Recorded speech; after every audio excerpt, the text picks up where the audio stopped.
समय बहरा है, उसने किसी की ना सुनी, परंतु वह अंधा नहीं है, उसने देखा सबको है। नमस्ते दोस्तों, मैं श्वेता स्वागत करती हूँ आप सभी का आपके अपने चैनल कथा और भक्ति में। दोस्तों, इस वीडियो में जानेंगे श्रीमद् भागवत गीता क्या है। तो चलिए दोस्तों, वीडियो शुरू करते हैं। सभी बोलो जय श्री कृष्ण, राधे राधे। महाभारत युद्ध आरंभ होने के ठीक पहले भगवान श्री कृष्ण ने अर्जुन को जो उपदेश दिया है वह श्रीमद् भागवत गीता के नाम से प्रसिद्ध है।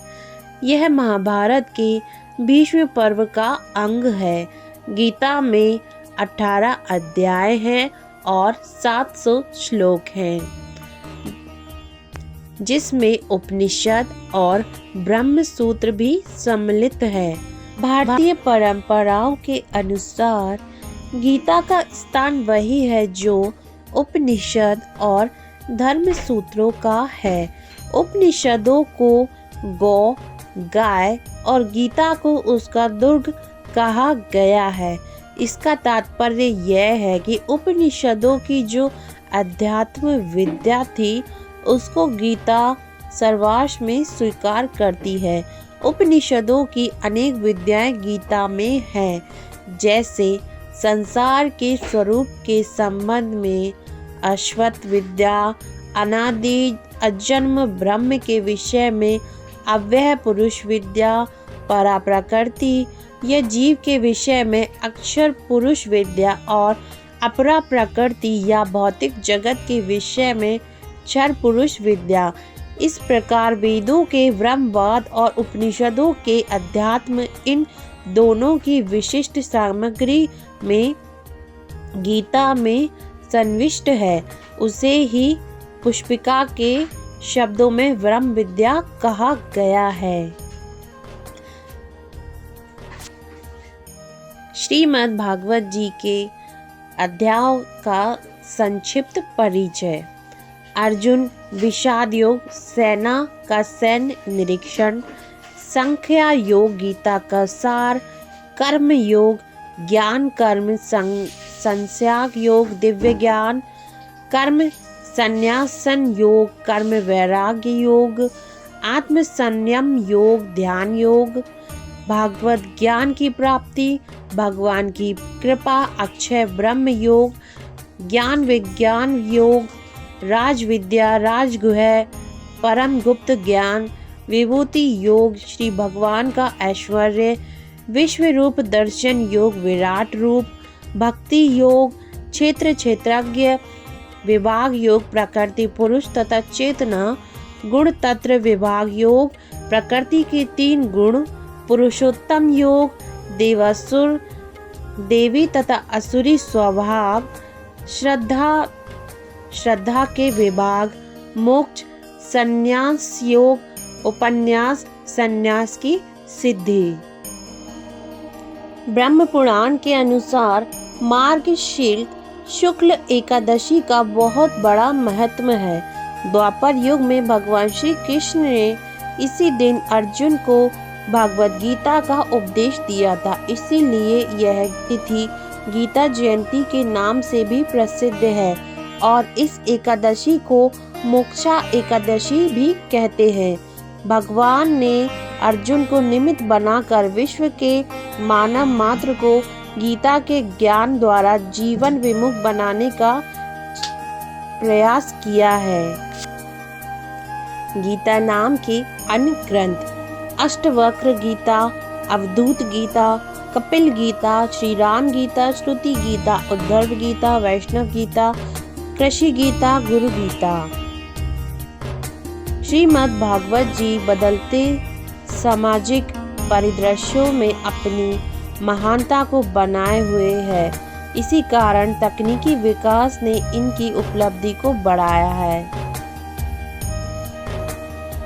गीता का उपदेश अत्यंत पुरातन योग है। श्री भगवान जी कहते हैं, इसे मैंने सबसे पहले सूर्य से कहा था। सूर्य ज्ञान का प्रतीक है, अतः श्री भगवान के वचनों का तात्पर्य है कि पृथ्वी उत्पत्ति से पहले भी अनेक स्वरूप अनुसंधान करने वाले भक्तों को यह ज्ञान दे चुका हूँ। यह ईश्वरीय वाणी है जिसमें संपूर्ण जीवन का सार है एवं आधार है।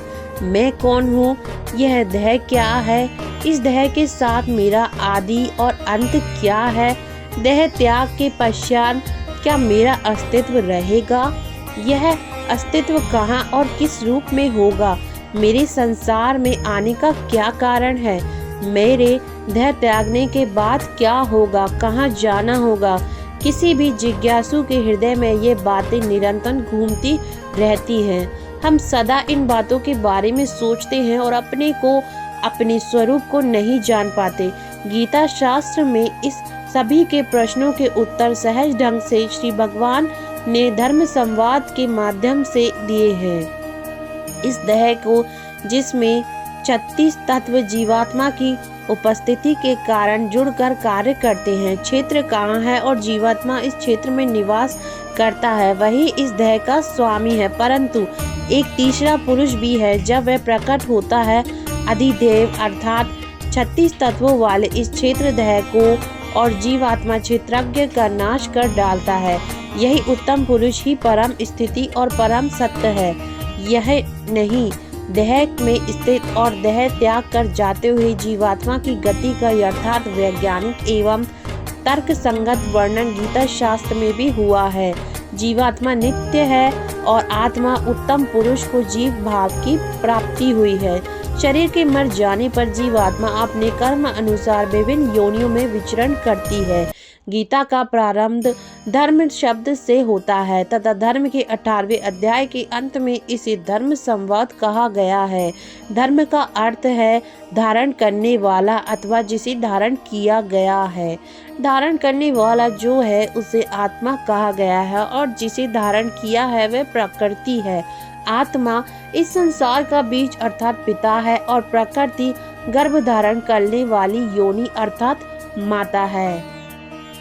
धर्म शब्द गीता में आत्म स्वभाव एवं जीव स्वभाव के लिए जगह जगह प्रयुक्त हुआ है। इसी परिप्रेक्ष्य में धर्म एवं अधर्म को समझना आवश्यक है। आत्मा का स्वभाव धर्म है अथवा कहा जाए धर्म ही आत्मा है। आत्मा का स्वरूप है पूर्ण शुद्ध ज्ञान। ज्ञान ही आनंद और शांति का अक्षय धाम है।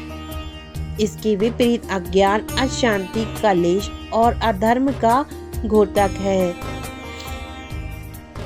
संपूर्ण गीता शास्त्र का निचोड़ है।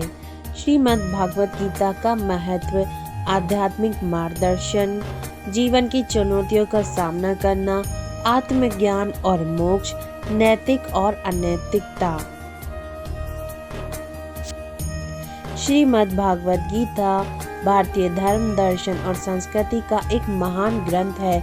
इसे हिंदू धर्म ग्रंथ में पवित्र ग्रंथों में से एक माना जाता है। इसी महाभारत के भीष्म पर्व में शामिल किया गया है। गीता में भगवान श्री कृष्ण और अर्जुन के बीच का संवाद प्रस्तुत किया गया है जो जीवन के गहरे और गूढ़ प्रश्नों का उत्तर प्रदान करता है। गीता पढ़ने अथवा सुनने से मानसिक शांति और सकारात्मकता में वृद्धि होती है। जीवन क्या है ये हमें वास्तविक तौर से पता चलता है।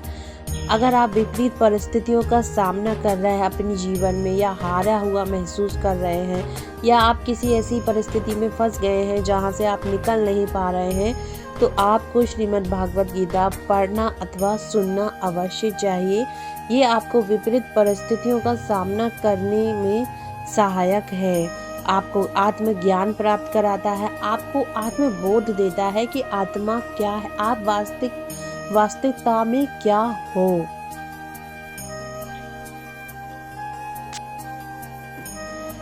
जय श्री कृष्णा। राधे राधे। धन्यवाद दोस्तों वीडियो में बने रहने के लिए, वीडियो को पूरा सुनने के लिए, चैनल से जुड़ने के लिए चैनल को लाइक करें, शेयर करें, सब्सक्राइब करें। हरे कृष्णा। राधे राधे।